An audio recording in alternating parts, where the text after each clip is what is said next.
ari indirimbo yajyaga aririmba nkunda yanima ngo komeza utsinde inshuti komeza utsinde ngo ntawe uzakwanga nukomeza gutsinda mu buryo bw'umwuka. Igisubizo nakubwira ngo turi mu iteranyuma, turi mu iteranyuma. Mu by'ukuri ntago nabura kubwira abantu ngo nibareke dusenge, yego dusenge ariko dusenge twasenga twarorera, dusenge dukiranuka, kubera ko Imana ireba abantu irababura. Ufite isoko ari kuvomeraho muri iyi minsi navome neza, kubera ko ibyo tubona si byo bigiye kuzaza. Ndabijyanisha n'ibyo uri kumbaza. Mu buryo bw'umubiri abantu turi kubabwira ko ari amahoro, ariko mu buryo bw'umwuka ku bantu basenga Imana barabizi neza ko nta mahoro ahari. Ariko kuza kwigisha abantu tubatera moralite, tubatera amasiyasa, tubwira abantu ibihenda abana, ndabijyanisha n'ishurirwa Imana yampaye.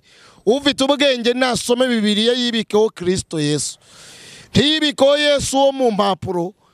Imana irambwira ngo nibasenge kuko insengero n'ubundi zigiye kwegekwaho, imiryango igiye kuzegekwaho, kandi ibindi Imana ivuga izabikora. Ndi proud yo kubivuga. Insengero zigiye gufunga. Yes, ndi proud yo kubivuga. Nta bwoba mfite ngo nsita ibibi n'abantu bariho byo kwigwiza ko abantu batabwizwa ukuri. Ugiye kuzabireba. Hari ukuri abantu benshi bahishe bicaye hejuru. Ugiye kuzareba ibintu bigiye kuzatoboka. Imana iri mu kazi kandi abantu bagiye kuzabibona. Mbaza impamvu nuko ari ibintu byatangiye kujya ku karubanda, imbuto zabo zatangiye kugaragara. Icyo nshatse kuvuga ni iki? Nubwo mwambuza ngo sindirimbe, nubwo mwamvuga ngo simpanure ngo ibikomeye, nubwo mwavuga ngo simvuge ngo ibigiye kuzaza ku Rwanda, kayungururo kazaza kuyungurura yemwa. Nubwo turi guhanurirwa ko tuva mu bwiza tujya mu bindi, ngewe ndabicuritse. Tugiye kuva mu bibi tugiye tujya mu bibi. Icyago kigiye gusimburana n'ikindi cyago. Inzara igiye gusumburana n'inzara ikabije ahubwo. Cyo nshatse kuvuga ni iki? Ntabwo iraza. Impyiriri aka ni agashirira, nyina w'umwana ari inyuma. Noneho mbivuge nerurira abantu, ikibyimbye kimeneke, aka kantu mukumve.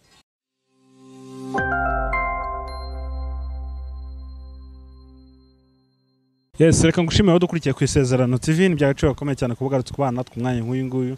Ndagushimiye aho waba uherereye hose, ushobora kuba uri hano mu Rwanda, i Burundi twafite abakunzi benshi cyane, ntago twareka kubasuhuza, ndetse n'abavandimwe bari muri diaspora mu bice bitandukanye, ku migabane itandukanye. Mwese reka mabwenga amahoro y'Imana abane namwe. Kuri kamera ndi kumwe na Prophete Bavugirije. Yesu ashimwe bo. Yesu ahabwe icyubahiro. Na amahoro se. Ndashima Imana. Imana ihabwe icyubahiro. Mwe mumeze mute? Mbo turashima Imana. Ubugingo ni buzima. Nari maze iminsi ndwaje abana na madame, ariko abana barakize, kandi nanjye ubugingo ni buzima. Bari koroherwa? Bari koroherwa. Imana ishimwe ubwo bari koroherwa. Nawe umeze neza? Meze neza. Ikirere uyu munsi ndabona cyadukunde cyane, kimaze iminsi gifite imvura iteye. Amaze iminsi hari ikintu cyitwa imvura kuva saa 9 z'ijoro saa 8 ikagwa neza, ariko Imana ihabwa icyubahiro ko cya imvura iri kugwa, nuko nyine nabyo iri kugwa impitagihe nayo. Nta kundi, ariko tugomba kwakira impinduka z'igihe umuntu igihe tuba tugezemo. Yego. Kandi wenda uretse ko yanaguhenda hari igihe ishobora kugira ibyo yangiza, ariko nanone ibinakenewe kugira ngo abantu bahinge. Imvura ni nziza cyane, imvura ni nziza buriya ku bantu b'abahinzi. Erega buriya nuko bavuga ngo hari abantu ngo batunzwe ngo n'ubuhinzi, buriya n'abacuruzi bacuruza imyaka nabo batunzwe n'ubuhinzi. Kandi natwe tuba mu mujyi twese dutunzwe n'ubuhinzi, kuko turya ibyo kurya byavuye mu murima. Mpamya ko icyuho kiri mu iki gihe cya none cy'inzara n'icyo kintu kirimo cyo kuba ibintu byarahindutse, ikirere kigahinduka, ibihe bitameze neza nka mbere. Ikirere cyarahindutse cyane, n'ubutaka buragunduka. Tom Close niwe wavuze ngo iminsi ya kera siyo y'ubu, ngo ibintu byarahindutse, abantu barahindutse. Oya ndirimbo urayizi? Nivuga ngo iki? Iminsi ya kera siyo y'ubu, inshuti za kera sizo z'ubu, ibintu byarahindutse. Ariko tazongera asohora kandi karirimbo. Uramukumbuye se? Ndamukumbuye. Aririmba imibanire myiza n'abantu, akaririmba urukundo rwa nyarwo rutarimo bya bindi, nyine nk'umuntu ufite indangagaciro, nk'umuntu w'umupapa. Rega afite inshingano nyinshi, afite akazi gakomeye. Muzashyiramo nyine dushyiriremo n'akaririmbo kuko impano nta murimo usimbura kuririmba. Impano zose Imana yamuhaye zigomba gukora. Yego. Ubwo Dr Muyombo turamusuhuje. Ubwo turamusuhuje Dr Tom Close. Turamusuhuje rwose. Ari indirimbo yajyaga aririmba nkunda. Yarimo ngo komeza utsinde inshuti, komeza utsinde. Ngo ntawe uzakwanga nukomeza gutsinda. Ngo uzabaze abakwanga ngo impamvu bakwanga. Ngo uzabaze ngo abanga ngo Tom Close impamvu bamwanga. Ngo burya bamwangira akatsinda. Kandi koko naje gusanga ari byo.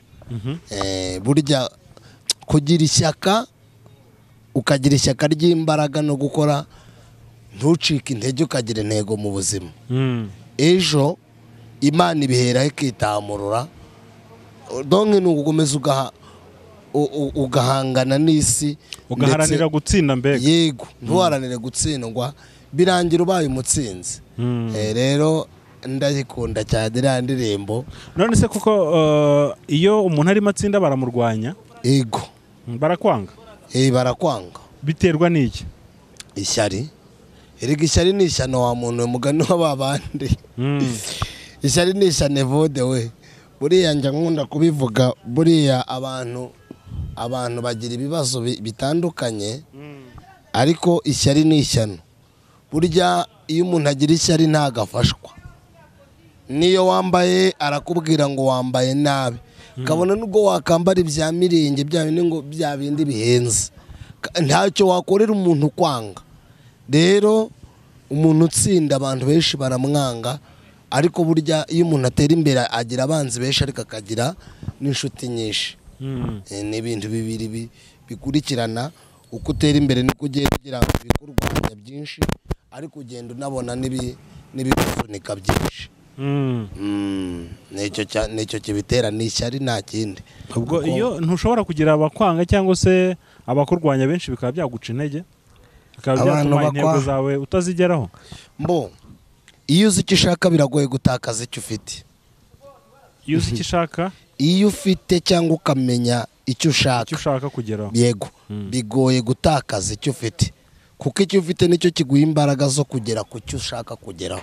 Ubutsinzi, imbaraga wahagurukanye nizo zituma uba umutsinzi nyine, ukaba success, ukagera ku ntsinzi yawe. Rero biragoye cyane gutakaza imbaraga z'ibyaguhagurukije ndetse n'intego y'icyaguhagurukije kugira ngo ntutakaze. Ariko nyine gucika intege mu buzima bibaho, ariko iyo ufite intego biragora. Cyambere nabwira abantu ni ukugira intego mu buzima, kuko intego niyo ituma umuntu aba uwo ari we.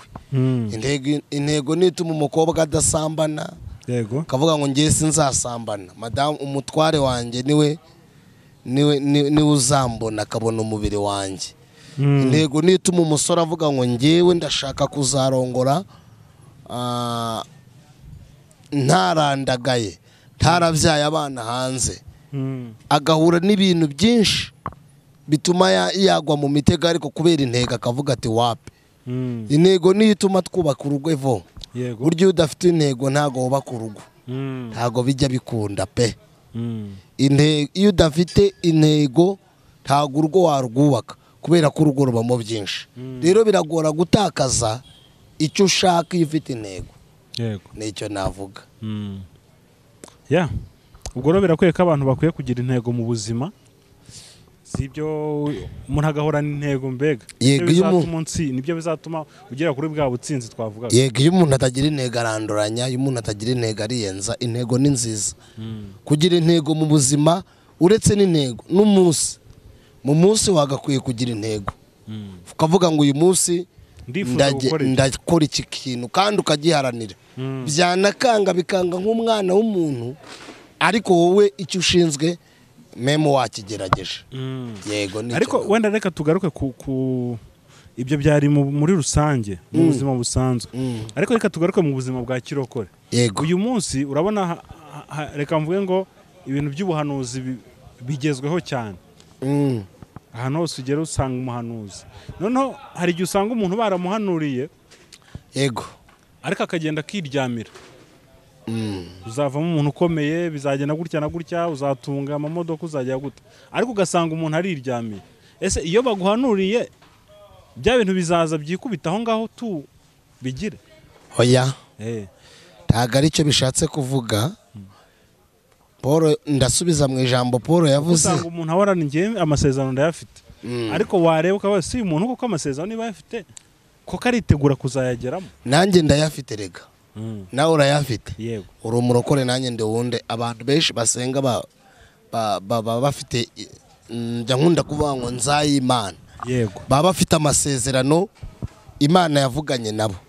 Ariko Paul we yaravuze ngo nicyo gituma nibagirwa ibiri inyuma ngasingira ibiri imbere. Ndamara naho dutanguranirwa, ndashaka gusingira icyo Kristo yamfatiye. Aravuga ngo ndaterana ibipfunsi ntago mpusha. Ndimo ndatera intambwe ariko ntago meze nk'utazi yonjya. Ndashaka gusingira icyo Kristo yamfatiye. Yego. Bo, igisubizo cy'ibyo warumbajije ntabwo kwicara, twaba twishe ihame riri muri Bibiliya rivuga ngo nzahira imirimo y'amaboko yawe. Iryo hame twaba turyishe, kandi twaba twishe ihame Imana yavuganye n'Abayisiraheli ko zabajyana mu gihugu cy'i Kanani. Irababwira ngo nimumara kurya mugahaga ntimuzibagirwe ko ari njyewe Uwiteka Imana. Ariko yarababwiye ngo kororoka kw'imikumbi nibimara kugerwaho amashyo yanyu agwiriye mu biraro. Byari bishatse kuvuga ngo nimutorora ntago muzagira gute, ntago muzororoka. Buriya Bibiliya iyo Imana ivuga ngo nzaha umugisha urubyaro rwawe, utabyaye ntago wagira gute, ntago umugisha utegereza, ntago umugisha wawe ubona. Ubundi hari icyo bita umugambi w'Imana, hakaba n'icyo bita amasezerano y'Imana. Isezerano ry'Imana aho riva rikagera rigira kondisiyo. Umugambi w'Imana ntabwo uyoba, nta nubwo umugambi w'Imana upfa. Ntabwo umugambi w'Imana abantu bajya bawuzinga, kuko isomye igitabo cy'Itangiriro, igitabo cya Yeremiya igice cya mbere, Bibiliya iravuga ngo nakumenye ndarakurema nkweza ukiri urusoro mu nda ya nyoko, ndangije ndakweza ngushyiraho kuba umuhanuzi uhanurira amahanga. Uwo ni umugambi w'Imana. Yeremiya ntago yagombaga gukwepa ko agomba kuzaba umuhanuzi. Yego Evo. Yego. Nta nubwo abarozi bari kuwuburizamo. Umugambi w'Imana rero ntago upfa, n'umugambi w'Imana ntabwo uyoba. Nta muntu ujya wica umugambi w'Imana, ariko isezerano ry'Imana rigira kondisiyo. Biravuze ngo numpa ibi nzaguha ibi. Nicyo bishatse kuvuga. Nimumbera iki? Nimumbera abana nzababera iki? Umubyeyi. Nimumbera ubwoko nzababera iki? Nzababera umwami. Izo ni kondisiyo. Biravuze ngo nimutambera ubwoko ntago nzababera Imana. Niyo mpamvu Imana yabwiye Eli, iramubwira ngo njyewe nari nararahiye narasezeranye nawe mu rugo rwawe, umurimo wagitambye kuzahora iwawe. Ngo Eli yanga gucyaha abana, Hefuni na Feniyasi bakazajya batangira iby'Imana yabaye batangira kubivanga. Kondisiyo Imana yabaye batangira kuzica. Bene Eli bagatangira kujabura iby'Imana, bagatangira gusambanira ku ruhimbi cyangwa bakica umurimo w'Imana. Ngo Imana ikabwira Eli ngo Eli kuki udacyaha abana? Bibiliya iravuga ngo Eli ntago yacyahaga abana. Imana imaze kubireba irababara, niko gutuma umuhanuzi iramubwira ngo Eli nari nararahiye nawe ndasezerana nawe mu rugo rwawe ko umurimo w'ubutambyi uzaba iwawe, ariko njye ndi Uwiteka Imana ndarahiye ndabihakanye ntibikabe. Yerobowamu na Yerobowamu bose bari bafite amasezerano, ariko Yerobowamu atangira gufata Abayisiraheli ngo ntibazegere bajya gutambira Uwiteka Imana i Yerusalemu, byatumye Imana ihana inzu ya Yerobowamu, iramubwira ngo narahiye ko mu nzu yawe nzakwagura, ariko kubera ko ibyo unkoreye inzu yawe nzayiha nk'uko umuntu aheki abantu buzuza icyo nshatse kuvuga. Urumva ko isezerano ry'Imana ryo rirasaba ngo kora kugira ngo ubigereho. Yego. Niba Imana yarakubwiye ngo mwana wanjye nzakubakira inzu, wasanga ikiyede ari uzahurira n'umugisha wawe. Yego. Ugahura n'umuntu akakwishimira akavuga ati mbona udakwiye kuba umuyede, ngwino ujye ucunga umutungo wanjye, ukarangira ubaye manager utaranabyigiye, isezerano ry'Imana rigasora. Ariko nudakora si ikiyede bizakunda gute? Ntago abantu bose amasezerano yose azasora kuko bagiye kuvuga ubutumwa. Kandi nanjye Adrian uyu reba uyu nanjye ubu tuvugana, nubwo njye we Imana yamamagariye kwigisha ijambo ry'Imana, ariko mfite umudamu mbonye afite ngize umugisha nkabona akazi yagakora, cyangwa nkabona uburyo tuvuge n'urugero umuntu nkaba afite nk'igishoro yagenda agakora. Yego. Wa mugisha wanjye Imana yamvuze ushobora kudasohora kuri njyewe nagiye kubwiriza Bibiliya, kuvuga ijambo ry'Imana. Ariko icyo Imana yagambiriye muri Adriye, Imana ikacishisha mu mugisha madamu ari gukora. Noneho rya sezerano nkazarigeramo. Yego Imana ndicirirwa inzira, yego, ariko urakora kugira ngo uzagere ku cyo Yesu yakuvuzeho. Nicyo navuga rero, ntago ari byo ngo none se ubu wakicara gute se bikizana se, ntago bikunda. Yego. Ubuzima bw'isi budusaba gukora, ibintu byose bisaba kubiharanira, giduha imbaraga, kandi inzira zose ushaka guhuriramo n'umugisha wawe. Oh yes, inzira zose mu isi nta umenya aho umugisha w'Imana uca. Niyo mpamvu umuntu abishatse yazajya agenda gakeya, nta muntu uragera ahantu avuga ngo byararangiye. Iyo umuntu ari mu isi byose biba bigishoboka. Yego. Yego, umubwiriza we yavuze ko igihe cyose, yego, kuba uriho byose birashoboka. Gukira birashoboka, gukena birashoboka, gutunga birashoboka, no kudatunga birashoboka. Yego. Icyambere n'ubuzima. Aha Adrien, reka duhite twinjira muri kigano cyacu nyirizina. Uyu munsi ndimo ndibaza, u Rwanda ruri mu bihugu biri kwihuta mu iterambere. Yego. Iterambere ryacu rwose turabibona ko riri kwihuta cyane, ndetse no mu buryo bwa gikristo. Reka mbivuge ngo tubibona ko insengero zimaze kuba nyinshi, ziri kuba nyinshi bigize. Ariko ndi kwibaza iri terambere igihugu ririho n'uburyo insengero ziri kwihuta birajyana n'iterambere ryo mu mwuka. Ko uyu munsi tubona nanone ibyaha bikomeza kwiyongera, kuko nibe abashakanye buri munsi twumva kese z'abicanye cyangwa n'izi divorce ziteye ubwoba. Ese iri terambere ryo mu mwuka ryo naryo turirimo cyangwa? Okay, urakoze cyane kw'iyo topic cyangwa kw'iyo ntego insanganyamatsiko. Icyo kiganiro ni cyiza, ariko kirajyana nanone bigenda ukomya urusyo ukoma n'ingasire. Maze iminsi mfite message Imana yampaye cyangwa ubutumwa Yesu yampaye, byenda turaza kubugeraho. Ariko igisubizo cy'ikintu warumbajije, igisubizo cy'iterambere ryo mu buryo bw'umwuka no mu buryo bw'umubiri, turebye aho u Rwanda rugeze, meme si u Rwanda gusa, aho umunyarwanda ageze uko mu iterambere, yaba ari umunyarwanda uri Washington, yaba ari uri muri New York, yaba uri muri Australia cyangwa muri East Africa cyangwa ku isi muri rusange, kuko abanyarwanda mu kintu Yesu yakoze yabateje imbere mu buryo bw'umubiri pe. Hari ibintu Imana yari yaravuze ku Rwanda, Imana yasoje ku Rwanda, yaruvuzeho u Rwanda n'abanyarwanda. Imana yari yaravuze ko izabagirira neza, ikabateza imbere, ikabagura, yewe n'u Rwanda rukamenyekana ku ruhando mpuzamahanga.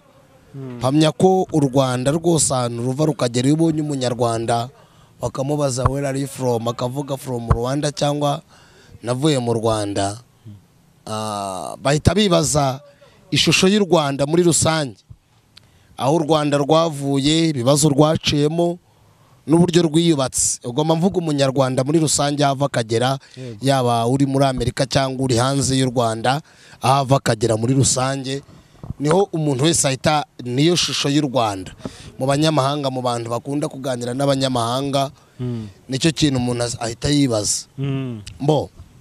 Mu by'ukuri iby'Imana yatubwiye koko twabigezeho, iterambere mu buryo bw'umubiri twateye imbere. Twateye imbere pe, abanyarwanda bateye imbere. Hari ibintu bitatu bigera ku bigaragaza ko igihugu cyateye imbere mu buryo bw'umubiri, ariko nabwo ndaza kuvuga ibindi bitatu nabyo bigaragaza ko abantu bimuye Imana. Ubwo ndaza kubisanisha n'icyo warumbajije bijyane muri teme y'ikintu y'ubutumwa nanjye nari mfite, ubundi bize guhura. Ikintu cya mbere kigaragaza ko u Rwanda cyangwa ahantu hateye imbere ni uko bari umutekano. Ubundi iterambere ryose rishingira ku mutekano. Mu by'ukuri uwavuga ko u Rwanda rufite umutekano ntago yaba ayobye cyangwa aba yaribeshye.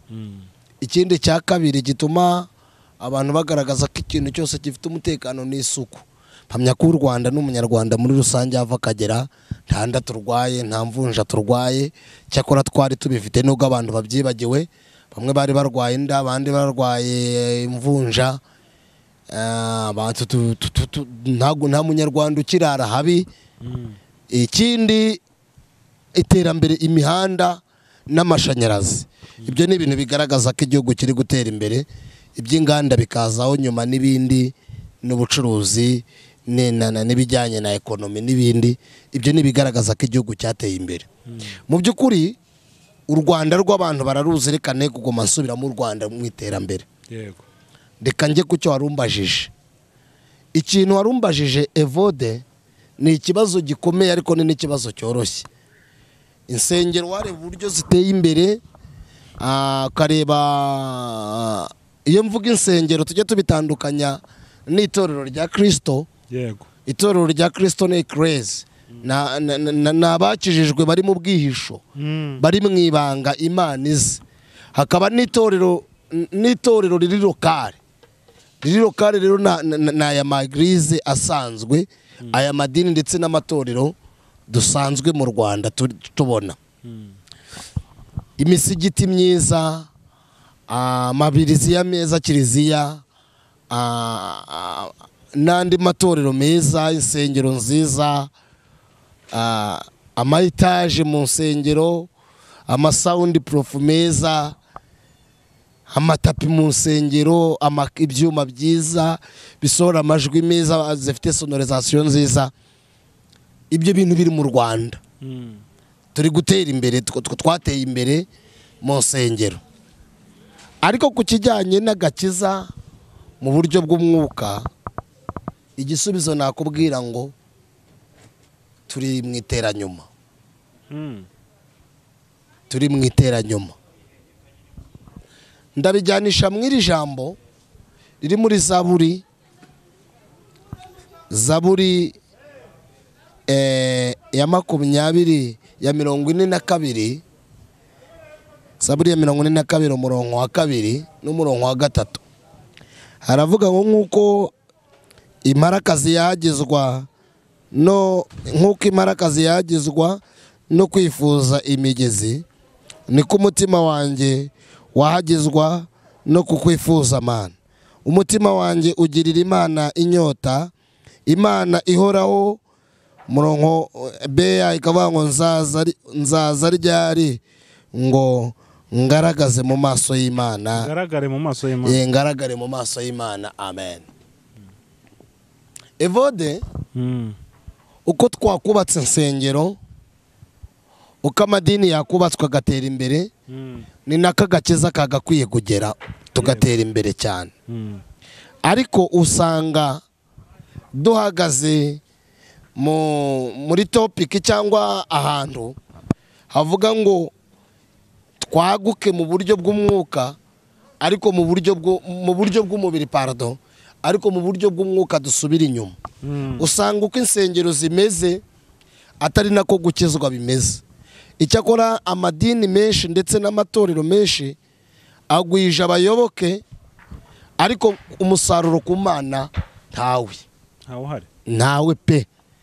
Icyakora dufite abasenga ariko ntago dufite abakizwa.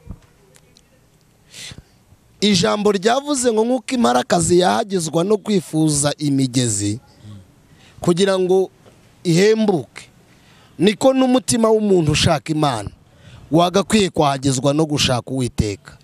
Dawidi we Bibiliya yavuze ngo uzaza ryari mbone mu maso hawe. Igisubizo cy'ibyo nshatse kuvuga nicyo nshatse kwigisha Evode. Mu iterambere ry'umubiri turarifite.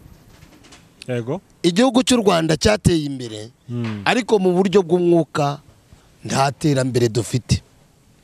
Kandi dufite igisa n'iterambere mu buryo bw'umwuka. Ibyuma byabaye byinshi, abaririmbyi ni benshi bahogoza, ariko turi kubikora n'imbuto. Intego ya Kristo ni iki mbese? Intego y'ubutumwa bwiza, iyo tuvuze ubutumwa bwiza Evode, ni uguhindurira abantu benshi kuba bigisha abizera Kristo. Ariko usanga abantu benshi tubahindurira kuza mu madini. Yewe niyo tuje kuri social media ubu usanga duhindurira abantu kugaragaza amadresse yaho dusengera, tubwira abantu ko duhanura cyane, tubwira abantu ko twerekwa cyane, ariko ntitubwira abantu ko Kristo agira neza. Ntitubwira abantu imbabazi za Kristo Yesu. Nyamara igisobanuro cy'ubutumwa bwiza ni ukubwira abantu ko Kristo akiza ibyaha kandi kababarira ibyaha. Ariko tukanababwira ko Yesu ahana. Yego, igihembo cy'ibyaha ni urupfu.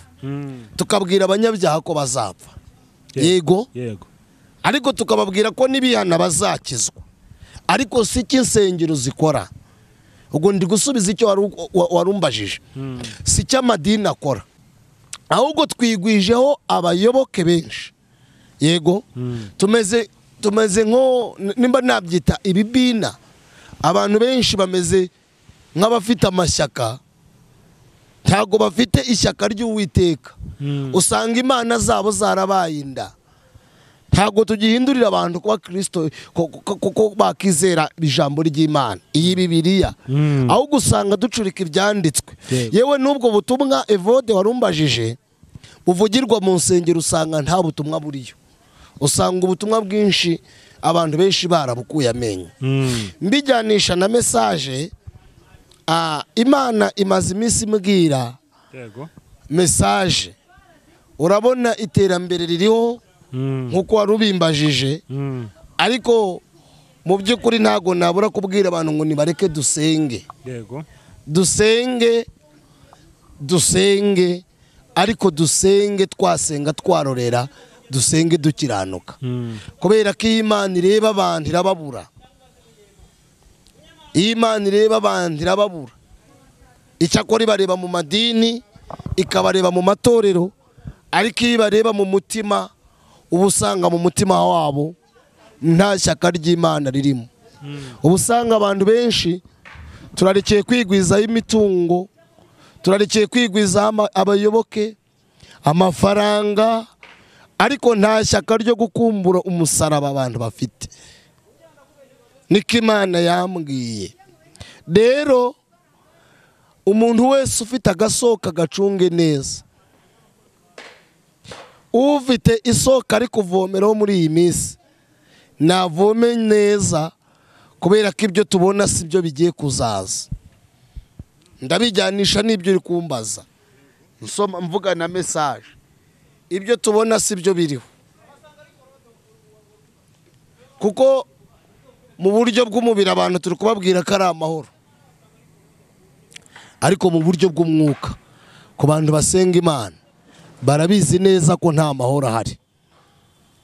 yego barabizi neza ko nta mahoro ahari mu byo turi kubona mu buryo bw'umwuka, mu buryo bw'umubiri iterambere rirahari, mu buryo insengero zirahari, amadini arahari menshi, imiryango irafunguye, abantu bari kwiyiriza amasengesho y'iminsi 40, abandi bari gukora y'iminsi 50, abandi bari gukora y'iminsi 100, ariko inyungu kwa Kristo Yesu ntazihari, inyungu ku Mana ntazo.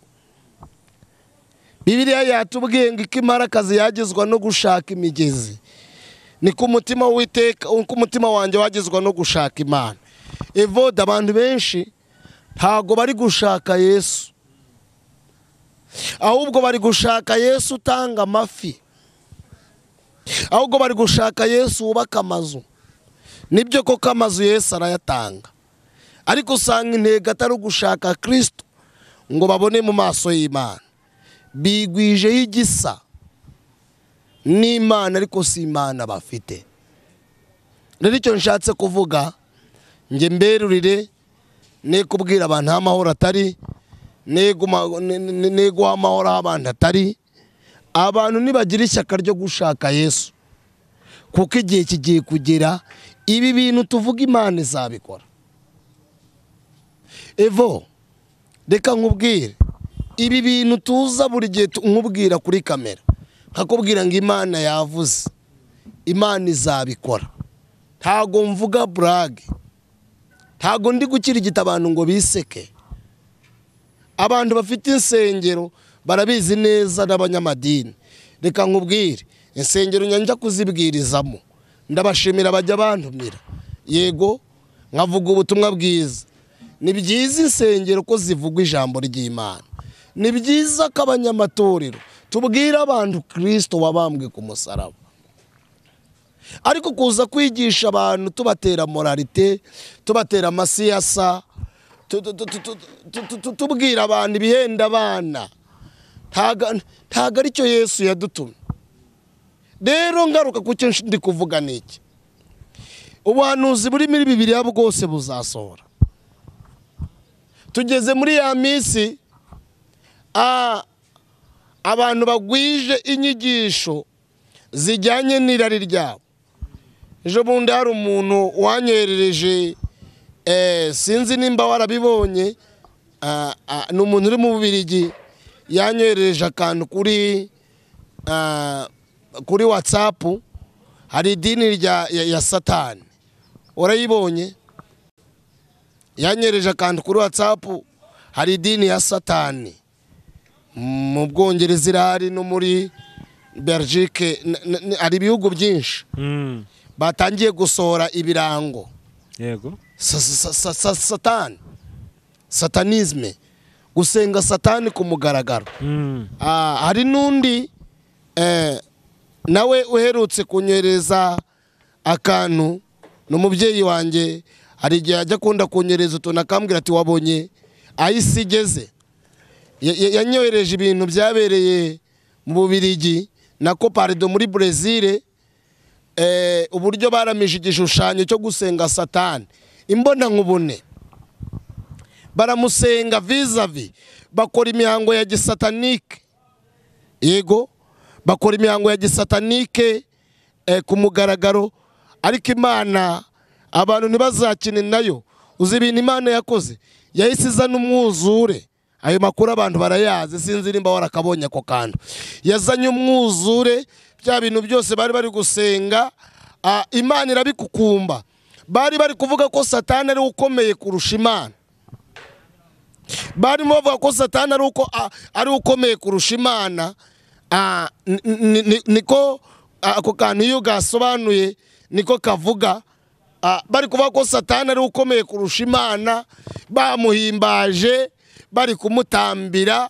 Imbona nkubone vraiment narabibonye. Imana nimba yaragize ifu ariko urumva ni ibintu biteye umujinya, ni ibintu biteye agahinda. Umwuzure wa Isuza umaze kuza byose urabikukumba, ibiyetaje biragwa biragwirirana, narabibonye. Noneho mu nyuma yaho mbona undi muntu anyohereje ibiri kuba umuntu igishushanyo cyanditseho satanisme, n'imodokari zanditseho satanisme. Ni idini rigiye gusenga Satani live, rigiye gusenga Satani. Ibyo nimba byatangiriye hanze, abanyarwanda bo barabizi bahari, si ukuvuga ngo mu Rwanda ntibihari. Yego twe kubwira abantu amahoro atari. Ufite ishyaka wese nashake Yesu, niyibikeho Yesu wa nyawe, kuko ubifite ubwenge ne kubijyanisha ndabijyanisha nishurirwa Imana yampaye. Ufite ubwenge nasome Bibiliya yibikeho Kristo Yesu, ntiyibikeho Yesu wo mu mpapuro, ahubwo ashake Yesu muhindura. Ngira icyigisho kivuga ngo guhindurwa na Kristo uri muri wowe mo imbere, kuko amadini agiye guta agaciro cyane ko intambara y'amadini igiye kuzaza, abantu benshi bakarwana ishyaka ry'amadini, abantu bagiye guconcomerana abandi bagatongana. Ibintu rero Imana ivuga izabikora. Kabona Evode nubwo tutabiha agaciro, ubutumwa bwiza ntabwo abantu babukunda. Hari igihe njya ndeba kuri social media ugasanga nk'ikiganiro cyarebwe n'ibihumbi 2 cyangwa 5, agashya kabaye o kurebwa n'ibihumbi 100 200, ariko twareba umubishopu cyangwa umwapotere runaka bavuze ugasanga ni ibihumbi 100. Ariko inyota yo gushaka Kristo igiye kugera. Imana yarambwiye ngo ufite ubwenge niyibire mu ijambo ry'Imana, kubera ko abantu benshi bagiye gukumbura Kristo Yesu. Ndabireba Evode, abantu benshi Imana yarabahamagaye barayininira, abandi bayitera umugongo. Urazi neza ko maze iminsi dukora ibiganiro, hari igihe kigera ngakora ibiganiro bikora byivuga butumwa rusange, nkajya no kwigisha, ariko kenshi mandi kubaza ngo Mana ni igice uri gutekereza ku bantu. Imana imu butumwa nari maze iminsi mvuga ngo kumaze iminsi utantuma, ko nta butumwa uri kuma, mbwira abantu bimeze bite. Bibiliya ndayisoma kuko njya nayigisha, niki navuga. Ariko Imana irambwira ngo nibasenge, kuko insengero n'ubundi zigiye kwegekwaho, iyi miryango igiye kuzegekwaho, kandi ibintu Imana ivuga izabikora. Ndi proud yo kubivuga. Insengero zigiye gufunga. Yes, ndi proud yo kubivuga. Nta bugoba mfite ngo nsita hoya. Amashyirahamwe abantu barimo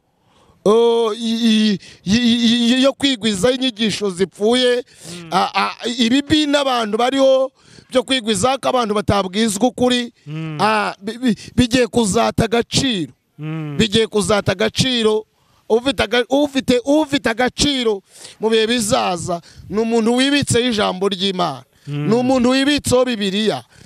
Ndumva ndi proud yo gutanga ubu butumwa, ndumva ndi proud yo kubwira abantu ngo nibashake Yesu, kuko amezi y'inzara agiye kuzaza, kandi Yesu abantu babuze azaza.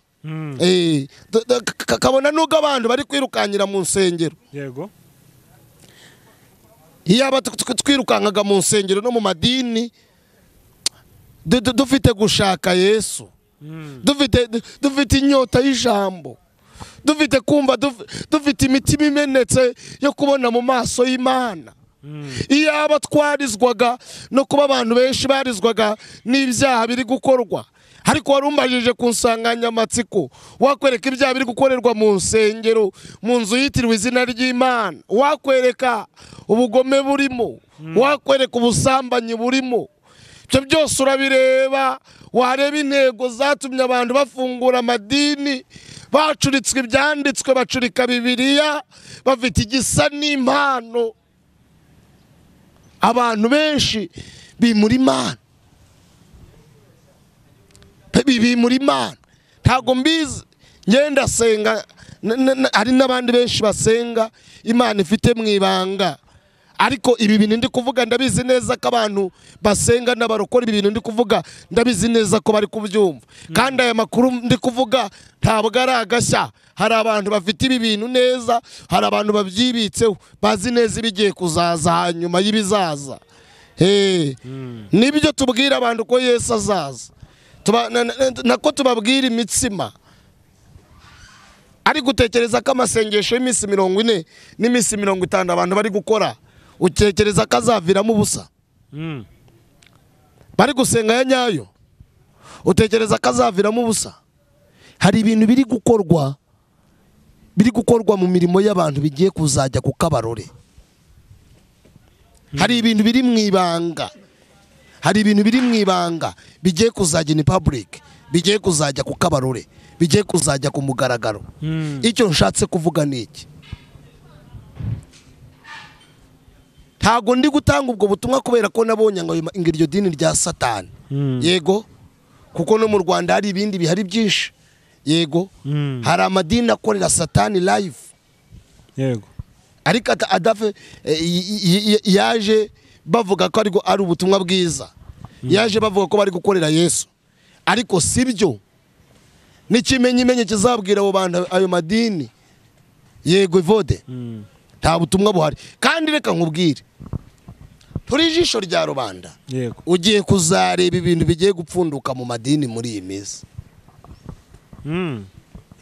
Ugiye kuzabireba. Hari ukuri abantu benshi bahishe bicaye hejuru, babwirije abayoboke, bagwije abayoboke, ariko ntibagwije abantu ku Mana. Ugiye kuzareba ibintu bigiye kuzatoboka, kuko insengero nyinshi abantu benshi barazihaze. Yego, amadini menshi abantu bari kuyavamo. Mbaza impamvu bari kuyavamo. Ukubera iki? Nuko ibyo biteze mu nsengero atari byo basanzemo. Abantu bajyaga mu nsengero bagiye gushaka kuruhukiramo, ariko usanga ariho baruhiye. Nusigo usanga harimo abarozi mu madini, nusigo usanga harimo abaterekera, abanyamashyari. Nuhaye umuntu 10,000 akagenda akakurogesha, undi akagenda ngagiye kukuzirika ku musozi. Ariko bantu b'Imana, mwamba bariye mu gakizwa. Yego, mwasomye iki gitabo ko kiri mu kuri kuzabayobora. Ko pastor atazakuyobya nusoma Bibiliya. Ko ngiye wadiri evangeliste nazakuyobye. N'ubu warasomye Bibiliya. Bayisomye bakumva amagambo y'Imana iri kuvuga, nicyo Yesu ari kuvuga muri iyi minsi. Eregevo, nubwo abantu batabye, nuko twareka kubibwira abantu, Imana iri mu kazi. Yego, Imana iri mu kazi kandi abantu bagiye kuzabibona. Rero uko imara akazi yagizwa no gushaka imigezi, niko twagakwiye gushaka Imana. Ariko usanga Imana twarayitaye. Yewe nizo nsengero warumbajije zifite iterambere, n'ikimenyimenye kizabikwere kuzasanga divorce ni nyinshi. Kikwereka ko nta butumwa burimo, uzasanga divorce ni nyinshi. Kandi aba divorce se bose nuko badasenga, nuko badafite saba bishop babayobora. Kandi no mu bishop no pastor birimo. Ikibazo se ni iki? Ikibazo kirimo ni iki? Nuko nta butumwa burimo, ahubwo harimo siyasa. Harimo siyasa, gutera umuntu injuga, gukomveka umuntu kugira ngo yemere, kumwigisha ibitangaza. Kimwe mu nyigisho zipfuye ziri kubera mu materaniro nukwigisha abantu bafokasinga ku bintu, abantu bakaza mu nsengero bakurikiye ibintu ho gukurikira Yesu, bagera muri za nsengero bya bintu bababwiye bakabibura. Kugira ngo rero babibone, bagakoresha imbaraga z'umurengero zitari imbaraga z'ijambo ry'Imana. Yego, nibwo uzabona bya bitangaza by'ibicurano. Yego, nibwo uzabona imbago ziziritse mu nsengero, ugasanga bakize, ukibaza abantu, ukibaza ninde uza akaguha ubuhamya bw'abantu bakize koko baje ari ibimuga bagakira. Ukibaza kuki twerekana imbago ntitwerekana bakize. Yego, ugasanga ni ibitangaza by'iki by'ibipiratano. Impano z'ibitangaza sinzirwanya. Yego, kuko nanjye Imana ijya ibinkoresha, ari n'abandi benshi. Imana ifite abakozi benshi bari mu ibanga, sibyo? Tukwiye kwemerana, umuntu wese akemera undi mugenzi we, sibyo? Evode nkemera umukozi w'Imana, n'ibintu Imana imukoresha nkabyemera, nanjye akanyemera. Ariko tukemera abanyabo, sibyo? Tukemera abanyabo. Ariko kuza kubwira umuntu Evode, kuza kumwereka ngo iriya mikorofone ngo nuyishyira hariya ngo iraza kuririmba, kandi mikorofone iririmbishwa n'umuntu. Yego, ukaza gushaka umuziki uri buze gutoboka muri mikorofone ukawubura, akaza akurikiranye umuziki wa mikorofone akawubura. Ibyo bintu utekereza ko Yesu atazabiguhora? Utekereza se ko Imana itabibona? Mu ijambo rimwe rero, yego, igihe kirageze kugira ngo abantu bave mu rungabangaba, yego, bamenye Imana basenga. Kuko hari abantu benshi batangiye aya makuru ndi kuvuga, hari abantu benshi batangiye gukurikirana ibi bintu, hari n'abantu benshi batangiye kuva mu nsengero. Kubera iki? Kubera iki Evode? Mbaza impamvu nuko ari ibintu byatangiye kujya ku karubanda, imbuto zabo zatangiye kugaragara. Icyo nshatse kuvuga ni igiki? Yego, ngira adresse, ngira aho mbarizwa. Ariko nifuza ko abantu nabakundisha umusaraba wa Kristo kuruta aho nsengera, sibyo? Kuko aho nsengera hari ibibi byinshi, hakorerwa ibyaha byinshi, bakora ibyaha byinshi. Hari abakozi ba Satani benshi, hakabamo n'abakozi b'Imana benshi. Nabakundisha umusaraba kuruta uko nabakundisha aho nsengera. Icyo nshatse kuvuga ngana kuri message kugira ngo dusoze. Imana yarambwiye ngo abantu nibagira inyota yo gushaka Yesu, kuko igihe kirageze bamukumbure. Kandi Yesu, abazamushaka nibo Yesu aziyereka. Abazashaka Yesu nibaziyereka. Rero hari akayungiro kagiye kuzayungura, akayungiriro. Urakaze? Kayungururo kazaza kuyungurura, yemwa kayungururo kazaza kuyungurura. Nubwo mwambuza ngo sindirimbe, nubwo mwamvuga ngo simpanure ngo ibikomeye, nubwo mwavuga ngo simvuge ngo ibigiye kuzaza ku Rwanda, kayungururo kazaza kuyungurura, yemwa kayungururo kazaza kuyungurura. Imana igiye kuzatambuka ku bantu no ku bintu. Urabyumvise? Imana igiye kuzatambuka ku bantu no ku bintu, ndetse no ku muntu. Yaba ukomeye, yaba uworoheje, yaba umuremure, igiye kureba ibintu abantu bafite nimba ariyo yabibahaye. Igiye no kureba ibintu abantu bitirirwa nimba ari byo koko. Ibintu mvuga Imana izabikora, ndabisubiramo. Ibi ndi kuvuga bizaba, uzabireba. Akayungururo kazaza kuyungurura, yemwe kayungururo kazaza kuyungurura. Nubwo mwakanga, nubwo abantu benshi mwakumva ko bigoye, ariko ufite ubwenge nashaka isanamitima na Kristo, nashaka uko yiyungana umwami we. Kuko umuntu wese agiye guhembwa. Umwami wakoreye Evode agiye kuhemba abantu. Nimba umuntu yarakoreye Yesu, agiye kumuhemba. Nimba ari Satani, agiye kumuhemba. Ndabwira rero abantu ngo bave mu rungabangabo, ngo Satani ngo ari gukora ngo mu buryo bw'amayoberane. Amayoberane yahe? Amayoberane yahe? Ubu tuyobeye ko insengero nyinshi zitari kuvuga ubutumwa. Harimo inyigisho za moralite. Ari gukora se mu buryo bwihishe. Tuyobeye ko abantu benshi bizibye amatwi yabo ari kubarya. Turabiyobewe se ko ubutumwa bukiza abantu bari kubwanga? turabiyobewe. Uzareba abigisha b'ukuri bari gutumirwa ni bangahe? Ariko abigisha inyigisho z'imikasi ikata amateka, abigisha karande n'ibindi, ni byiza ko tubyiga, ko tunabyigisha, nanjye njya mbyigisha. Ariko iyaba twabwiraga abantu ngo tubahindure kuza kuri Christ Vode, ibyo byari kuba byiza. Iyaba twababwiraga ngo mbere kugira ngo bakore ibyo nibabanze bakizwe babe muri Kristo. Ariko biratangaje kubona abantu benshi batari kubwira abantu Yesu. Ayo ubu njyewe mfite icyo nirata, kitari zahabu cyangwa feza, hari narwo rutare negamiye, ubundi umusaraba wa Yesu. Ngana ku musozo, Imana yarambwiye ngo abantu nibasenge. Sindi buzo koga ngo nibasengera ukwezi kwa 4 cyangwa kwa 5. Oya, ahubwo nibasenga, basengera amezi yose, basengera umwaka turimo n'amezi turimo, basengere n'indi myaka tugiye kwinjiramo, kuko tugiye kuzava mu bibi twinjira mu bibi.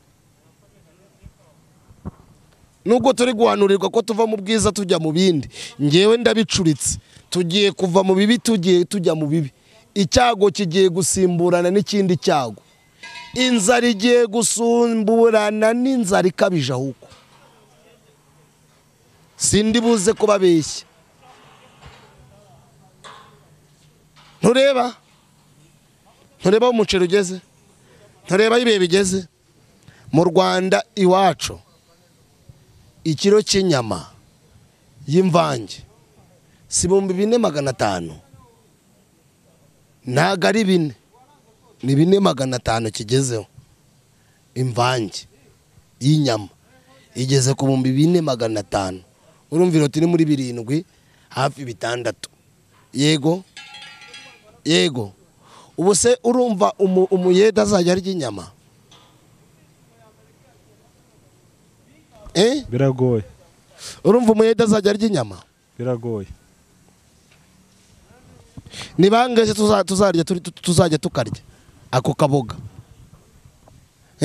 Twishyura inzu dukodesha,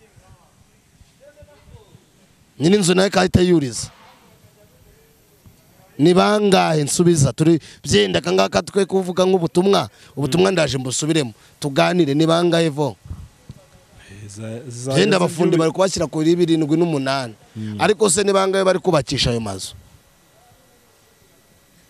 Ntago byoroshye, ibihe biri gukomera. Ntago byari byakomera rero. Nashaka nkubwire ko biri gukomera, ariko ntago birakomera. Kabona nubwo ibi nkubwira kandi simpanura nshingiye ku bihe turimo. Aka kantu mukumve. Uribuka mbwira abantu inzara, abantu bakantuka. Waba ubyibuke vo? Imana ivuga inzara, waba ubyibuka? Coronavirus igihe yazaga, mbabwira ngo hagiye kuza ikiruta coronavirus, mbabwira ngo twe kubabazwa na corona, ahubwo dusengera inzara igiye kuza. Urabyibuka? Abantu bakavuga ngo ariko ngo kuki mujya muhanura ngo ibintu bitaraba, ngo mugahanura ngo twabigezemo. Noneho twabigezemo, abantu baze kureba ibyo twavuze. Yego, inzara Imana yavuze, uza kumbwira ko atayirimo ninde se? Ninde? Uwitari kugeraho se ninde? Kabantu benshi turi kurya ingimwe, nabwo wagira Imana uri kuyibona.